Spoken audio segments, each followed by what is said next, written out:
Organisations میں بھی تھوڑا سا اس طرح ہی ہے کہ اگر بجٹ کٹ کرنے کی بات ہے یا کم کرنے کی بات ہے تو سب سے پہلے ٹریننگ اینڈ ڈیولپمنٹ کو سائٹ پہ کیا جاتا ہے کہ ملٹی نیشنل کمپنی کا جو کلچر ہونا چاہیے وہ اڈاپٹ کرنے کی کوششیں بڑی کی جا رہی. جو چلانے والا اس سسٹم کو چلانے والا ہے وہ سسٹم کے بارے میں کیا سوچتا ہے. پہلے یہ سوچے گا کہ جس وجہ سے میرا سسٹم چل رہا ہے پہلے میں نے ان کو گرو کرنا کہ یہی چیز ہی مجھے پھر وہ کما کے دیں گے اور پھر میں اپنا سسٹم کو گرو کرتا جاؤں گا. کہ اب جیسے جتنا ہے اس میں صحیح ہے ٹھیک ہے تو پھر وہاں پہ اس ٹائپ کے معاملات ہوتے ہیں جو اب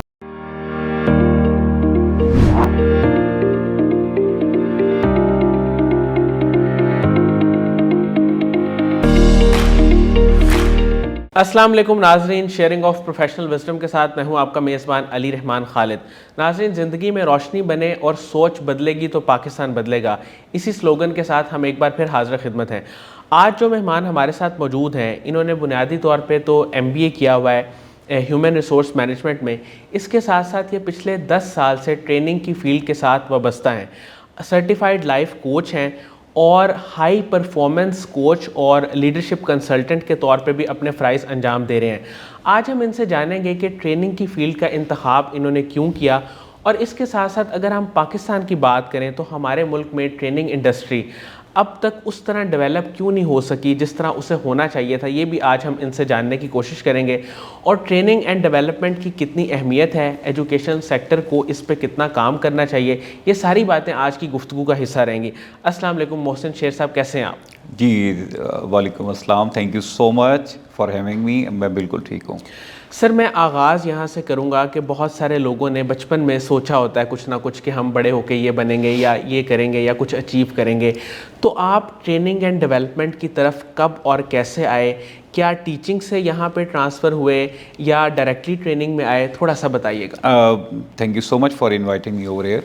اچھا، مزے کی بات میں بتاؤں کہ فیو ایئرز بیک، کیونکہ جب بندہ زمانہ طالب علمی میں ہوتا ہے تو اب اس کو میں انفارچونیٹ ایکسپیرینس کہوں گا. ہماری زندگی میں اس وقت تک کوئی ایسا ٹیچرز کی طرف سے کوئی انسپریشنل کریکٹر نہیں آیا تھا ہماری زندگی میں جس کی بیس پہ بھی بندے کا دل کرتا ہے کہ یار میں اس فیلڈ کو جوائن کروں. And frankly speaking I never wanted to be a teacher. اور میں یہ بات آج ڈفرینٹ فورم سے بتاتے ہوئے مجھے ہنسی بھی آتی ہے کہ اللہ تعالیٰ نے آپ کے لیے پتہ نہیں کیا کیا پلان کیا ہوتا ہے، اور کبھی آپ چاہتے ہوتے ہیں کہ ویسا آپ نہیں بنیں گے بٹ کچھ سالوں بعد بن جاتے ہیں. بٹ زندگی میں پھر کچھ کریکٹرز آئے جنہوں نے پھر ٹیچرز کی ڈیفینیشن کو بدلا کہ ہاں ٹیچرز ایسے بھی ہوتے ہیں. صحیح. کو ٹیچر سبجیکٹ اورینٹڈ نہیں ہوتا، جو آپ لائف کے معاملے میں بھی آپ کو پراپر گائیڈ کرتا ہے. پھر صحیح پیر کا مطلب بھی سمجھ میں ہے کہ پیر کون ہوتا ہے. پھر اس کے بعد پھر اچھا بولنے کا، اگر کیونکہ جیسے آپ نے کہا کہ ایک دم سے میری ایک وہ اسٹیپس میں آیا. I never wanted to be, ایک معاملے میں تو میں کلیئر تھا کہ میں کسی پیور ٹیکنیکل فیلڈ جیسے وہ انالیٹیکل جیسے میتھ والی فیلڈ ہے اس میں I never wanted to be a engineer. I never wanted to be go into medical field. MBBS کبھی بھی نہیں کرنا چاہتا تھا. ہاں تو اس میں یہ تھا کہ مجھے شروع سے بولنے کا اچھا تھا. I was debater in school, اس کے بعد پھر ہوسٹنگ کی فارمل انفارمل ایونٹس میں. پھر یہ ایولیوشن کا پیریڈ آہستہ آہستہ گرو ہوتا گیا اور پھر اسی چیز نے مجھے پھر اس چیز کی طرف لے آیا، ٹریننگ اینڈ ڈیولپمنٹ کی طرف. سر، آپ نے بھی ذکر کیا کہ کوئی مینٹور، کوئی ٹیچر ہاں جی ہوتا ہے جو آپ کو انسپائر کرتا ہے. ہاں جی. تو آپ کی لائف میں وہ کون تھے جنہوں نے آپ کو انسپائر کیا اور آپ پھر ٹریننگ کی طرف مولڈ ہو گئے؟ میں اسپیسیفکلی میں یہ بات کہتے ہوئے آج مجھے بڑا پراؤڈ ہو رہا ہے کہ دا مین جس نے ایکچولی وہ کہتا ہے نا کہ آپ کا رخ اس سائڈ پہ کیا، آج اسی کے فورم پہ بیٹھ کے میں انٹرویو دے رہا ہوں. نن ادر دین قاسم علی شاہ صاحب. میں تو ہمیشہ فرینکلی اسپیکنگ اپنے انٹروڈکشن سے پہلے ہمیشہ اپنے اس استاد کا انٹروڈکشن ضرور کرواتا ہوں، کیونکہ مجھے یہ لگتا ہے کہ آئی جینونلی بلیو کہ جو پیشن اینڈ پروفیشن کا پہلا جو لیکچر میرے مائنڈ میں پڑا تھا نا، میرے دماغ میں پڑا تھا، جو میں نے ایک بار رکھ کے ٹک کے سوچا تھا، دیکھا تھا، وہ قاسم صاحب کا تھا. اور اس کے بعد literally at that moment I was doing a little desk job. HR کی تھی، ایگزیکٹو کی پوسٹ پہ. I was doing somewhere else. And اس کے بعد پھر میں نے سوچنا اسٹارٹ کیا نہیں اب پیشن اینڈ پروفیشن ہی چلے گا. تو پھر وہ استاد کی رہنمائی ملتی گئی اور پھر اس سائڈ پہ آتا گیا. تو ڈیفینیٹلی میں یہ سارا کریڈٹ, وہ جو پہلا مومنٹ ہے نا, وہ کہتا ہے نا کہ جب آپ کچھ نہیں ہوتے اور اس وقت جب آپ کے کوئی انگلی پکڑ کے پھر آپ کو صحیح راستے لگاتا ہے, وہ بندہ کبھی آپ کو نہیں بھولتا. تو وہ کریڈٹ میں قاسم صاحب کو دینا چاہوں گا. سر ٹریننگ کی جب فیلڈ میں آپ آئے تو پھر آپ نے موضوعات کا انتخاب کہ کن ٹاپکس پہ میں نے بات کرنی ہے اور کن ٹاپکس پہ لوگوں کو سکھانا ہے, جی یہ کیسے چوز کیا؟ اچھا, میں نے جیسے پہلے بولا کہ بولنے کا مجھے شروع سے شوق تھا.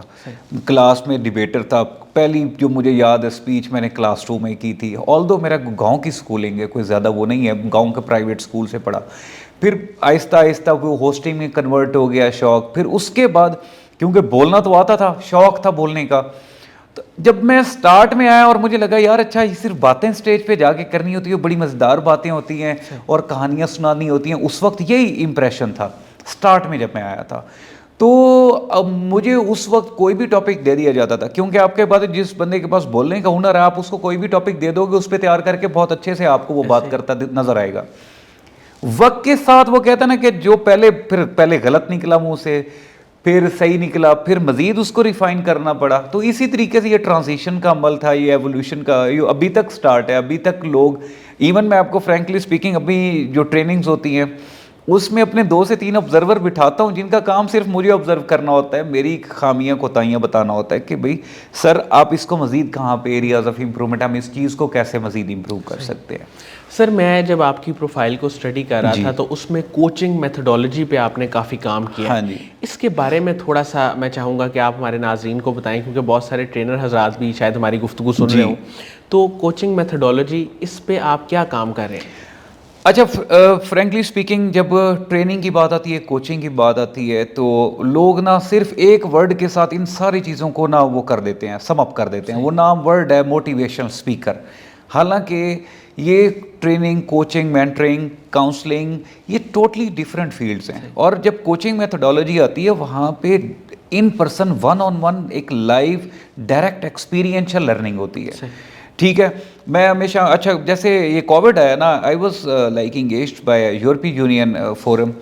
ایک ای سیشن تھا, ای لرننگ سیشن تھا. تو اس میں وہ یہ ڈیسائیڈ کر رہے تھے کہ بھئی فیوچر میں لرننگ, یہ جو ٹریننگ اینڈ ڈیولپمنٹ انڈسٹری ہے, اس کا الیکٹرانکلی یہ کس طریقے سے گرو کرے گا. بہت سے لوگوں کا پوائنٹ آف ویو یہ تھا کہ یہ بہت زیادہ اپ گریڈ چلا جائے گا اور فلرش. میں نے کہا اس میں کوئی دوسری رائے نہیں ہے, ڈیفینیٹلی کریں گے. لیکن جو ٹریننگ اور کوچنگ میں جو ان پرسن ایکسپیرینس ہے نا, لائیو ایکسپیرینس, وہ کبھی بھی ریپلیس نہیں ہو سکتا. مثال کے طور پہ آپ جو مجھے صرف سن رہے ہیں, آپ مجھے سن نہیں رہے, آپ مجھے فیل بھی کر رہے ہیں, محسوس بھی کر رہے ہیں. اسکرین پہ یہ چیز ختم ہو جاتی ہے. تو میں آپ کے ساتھ بیٹھ کے بات بھی کر سکتا ہوں, میں آپ کا ہاتھ بھی پکڑ سکتا ہوں, میں آپ کو تھپکی بھی دے سکتا ہوں. میں وہاں پہ اسکرین پہ یہ ساری چیزیں نہیں, کیونکہ وہ اسکرین پہ جسٹ لیکچر تو ہو سکتا ہے اور وہ اچھا لیکچر ہو سکتا ہے, جیسے یوٹیوب بھی بھری پڑی ہے. لیکن ٹریننگ کو, کوچنگ کو, مینٹرنگ کو, کاؤنسلنگ کو میں ایک ایکسپیرینس کا نام دیتا ہوں. یہ کمپلیٹ ایکسپیرینس کا نام ہے. اور پھر وہی بات ہے کہ لوگ چاہے پروفیشنلی یا پرسنل لیول پہ ہیل ہونے آتے ہیں, اپ گریڈ ہونے آتے ہیں. اور وہ اپ گریڈ اور ہیل تب ہو سکتے ہیں جب وہ ایکسپیرینس کے ذریعے گزرتے ہیں, ایک ایکسپیرینس سے گزرتے ہیں.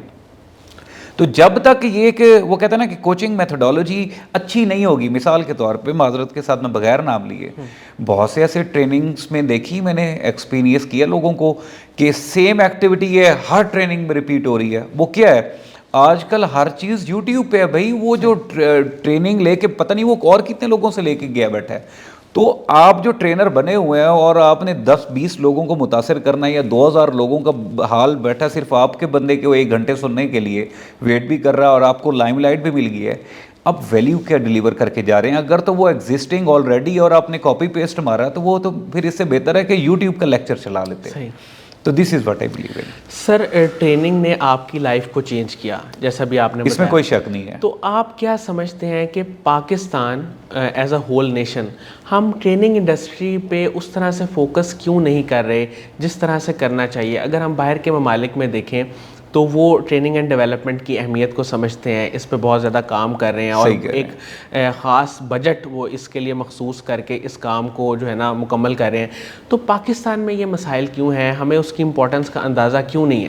اچھا فرینکلی اسپیکنگ اگر میں میری نظر سے اگر دیکھیں گے تو میرا جو دیکھنے کا نظریہ یہ ہے کہ بیسیکلی ہم ایک غریب ملک میں، اور یہ ایک وہ کروشل فیکٹ ہے جو ہمیں ایکسیپٹ کرنا پڑے گا، کیونکہ جب تک ہم اپنی تکلیف کو، ہم اپنی پرابلم کو ایکسیپٹ نہیں کریں گے تب تک ہم نہیں نکل سکتے باہر.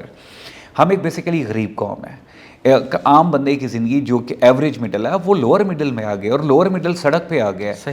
اب جو بندہ جس کے پاس پہننے کے لیے پراپر وہ نہیں ہے، وہ پراپر نہیں لے سکتا، سوٹنگ نہیں کر سکتا، کھانا پراپر نہیں کھا سکتا، یا پھر اس کو ٹینشن ہے، یا پھر اس کو یہ ٹینشن ہے بجلی کا، گیس کا بل دینا ہے، تو اس ایٹ دا سیم ٹائم اس کو لرننگ اپرچونٹی ملے گی اور اس کے پاس پیسے بھی ہوں، تو کیا وہ لرننگ اپرچونٹی پہ خرچ کرے گا یا اپنے اس بلز کا وہ جو انبار لگا ہوا ہے وہ اپنے آپ کو ایز آؤٹ کرے گا؟ صاف ہے. تو سب سے پہلے مجھے لگتا ہے کہ وہ کہتے ہیں نا کہ ہمیشہ کاز دیکھنا چاہیے اگر کسی بھی ایفیکٹ کو ختم کرنا ہے. ہمیں کاز کو جس دن ہم نے ختم کر دیا ہے، آپ جن ممالک کی آپ مثال دے رہے ہیں اس میں صاف ہے، ٹھیک ہے وہاں بھی غربت ہے، اس میں کوئی شک نہیں ہے، لیکن ایک خاص حد تک ہے، بہت کم لوگ ہیں، ٹھیک ہے، لیکن at least at the same time opportunities بھی بہت زیادہ ہیں وہاں پہ. لوگوں کو کہیں نہ کہیں اگر وہاں پہ انفلیشن وہاں بھی پوری دنیا میں اس وقت چل رہی ہے، لیکن انفلیشن کے ساتھ ساتھ یہ بھی ہے نا کہ وہاں پہ گورنمنٹ کتنی سپورٹ کر رہی ہے، وہاں پہ لوگوں کو، عام بندے کو اپرچونیٹیز کتنی پرووائڈ ہو رہی ہیں. جب یہ چیزیں بیلنس ہوتی ہیں تو پھر کہیں نہ کہیں چیزیں مل جاتی ہیں. لیکن اگر وہ ایک خاص گیپ کریٹ ہوتا جائے گا تو مڈل کلاس والا لوور مڈل اور لوور مڈل والا سڑک پہ آ جائے تو پھر ایک خاص کلاس ہی اپ گریڈ ہوگی اور وہ ہی پھر اپنی ٹریننگ پہ، کوچنگ پہ خرچ کرے گی، باقی طبقہ تو آؤٹ ہو جائے گا. سر آرگنائزیشنز کی اگر ہم بات کریں، آپ کا ہیومن ریسورس سے بھی تعلق ہے، آپ نے ایم بی اے بھی کیا ہے، آپ نے بتایا کہ آپ نے اس سیکٹر میں جاب بھی کی ہے، تو آرگنائزیشنز میں بھی تھوڑا سا اس طرح ہی ہے کہ اگر بجٹ کٹ کرنے کی بات ہے یا کم کرنے کی بات ہے تو سب سے پہلے ٹریننگ اینڈ ڈیولپمنٹ کو سائڈ پہ کیا جاتا ہے. جی میں درست کہہ رہا ہوں؟ بالکل صحیح کہہ رہے ہیں. ایکچولی فرینکلی اسپیکنگ ابھی وہ اس لیول کا جو ایک ملٹی نیشنل کمپنی کا جو ایک کلچر ہونا چاہیے وہ اڈاپٹ کرنے کی کوششیں بڑی کی جا رہی ہیں، جو میرا تھوڑا بہت ایکسپیرینس ہے. لیکن فرینکلی اسپیکنگ ابھی وہ ایک حد تک ہی کامیاب ہوئے ہیں، اس سے زیادہ کامیاب نہیں ہو. میں اس کو 30 to 40% مارجن دوں گا. 60% ابھی بھی، 60 to 70% ابھی بھی گیپ ہے. اس کی ریزن یہ ہے کہ ہم بیسیکلی وہ بات ایٹ دا ڈے اینڈ آ جاتی ہے ویژن پہ کہ جو چلانے والا، اس سسٹم کو چلانے والا ہے، وہ سسٹم کے بارے میں کیا سوچتا ہے. اگر تو وہ یہ سوچتا ہے کہ میں نے اس سسٹم کو، اگر آج اس سسٹم کی وجہ سے 5000 چولہے جل رہے ہیں تو میں اس کو انشاءاللہ 50,000 پہ لے جاؤں گا، تو وہ اسی وقت پہلے یہ سوچے گا کہ جس وجہ سے میرا سسٹم چل رہا ہے پہلے میں نے ان کو گرو کرنا ہے، اتنا گرو کرنا ہے کہ یہ میرے ساتھ اتنا لائل ہو جائیں کہ یہی چیز ہی مجھے پھر وہ کما کے دیں گے اور پھر میں اپنا سسٹم کو گرو کرتا جاؤں گا. تو ڈیفینیٹلی جب وہ اس اینگل سے دیکھنا سٹارٹ کرے گا تو سب سے پہلے وہ اپنی ان پرسن ہیومن ریسورس کو ایکٹیو کرے گا، انگیج کرے گا، اپ گریڈ کرنے کے بارے میں سوچے گا، ان کو ٹرین کرنے کے بارے میں سوچے گا. لیکن جب ویژن میں یہ ہوگا کہ میں اپنا صاف ذرا اپنا کوئی اور سسٹم چلاؤں یا بس جتنا ہے اس میں صحیح ہے، ٹھیک ہے، تو پھر وہاں پہ اس ٹائپ کے معاملات ہوتے ہیں جو آپ بتا رہے ہیں. سر آپ کے خیال میں جو اسٹوڈنٹس ہیں، فریش گریجویٹس ہیں یا جنہوں نے ماسٹر کیا ہے، کیا انہیں ٹریننگ کی فیلڈ میں ایز اے ٹرینر آنا چاہیے، یا جو پروفیشنلز ہیں جو آلریڈی کہیں نہ کہیں جاب کر رہے ہیں یا اپنا کوئی بزنس کر رہے ہیں انہیں ٹریننگ کی فیلڈ میں آنا چاہیے؟ آپ کیا ریکمینڈ کریں گے؟ دیکھیں فرینکلی اسپیکنگ اگر تو ٹریننگ از ایک شوق کا، یہ میں ہمیشہ ایک بات کہتا ہوں، میں بہت سے ایمرجنگ ینگ ایسپیرنٹس ہوتے ہیں جو آف سٹیج، بیک سٹیج میرے سے بات کر رہے ہوتے ہیں کہ سر ہم بھی ٹریننگ، موٹیویشن اسپیکر، اکثر یہ کہ سر ہم بھی موٹیویشن اسپیکر بننا چاہتے ہیں، یا پھر سوشل میڈیا پہ بات چیت چل رہی ہوتی ہے تو ہم کیا کریں. تو میں ایک ہی بات کہتا ہوں، میں کہتا ہوں یہ ایک it's not a 1 day or 2 day game, it's a complete lifestyle. You have to wake up like this. آپ کو اسی ایک فلاسفی ہے کہ ٹرینر، آئی ڈو بلیو کہ trainer should look like trainer, trainer should talk like trainer, trainer should behave like trainer. وہ جیسے شاہ صاحب کہتے ہیں اپنے اوپر تاریخ، اٹ از ناٹ لائک کہ بھائی آپ اب انٹرویو تک ہیں اور میں جیسے انٹرویو اینڈ ہوگا اور میں اپنا کوٹ اتار کے پھینک دوں گا اور میں اپنا وہ دیسی سٹائل میں آ جاؤں گا. نہیں، مجھے پہلے اپنے آپ کو بتانا کہ میں ہوں. اس کے دیکھیں بات یہ ہے ٹرینر کون ہوتا ہے؟ جو ٹرین کر سکتا ہو، اور جو کون کر سکتا ہو؟ جو پہلے ٹرین ہوا ہو. اور every one is not for every thing and every thing is not for every one. میری صرف ینگ ایمرجنگ ٹرینر سے یہ وہ ہے ریکویسٹ ہے کہ اگر تو وہ یہ چاہ رہے ہیں کہ ٹریننگ میں آنا ہے تو teaching is the best art.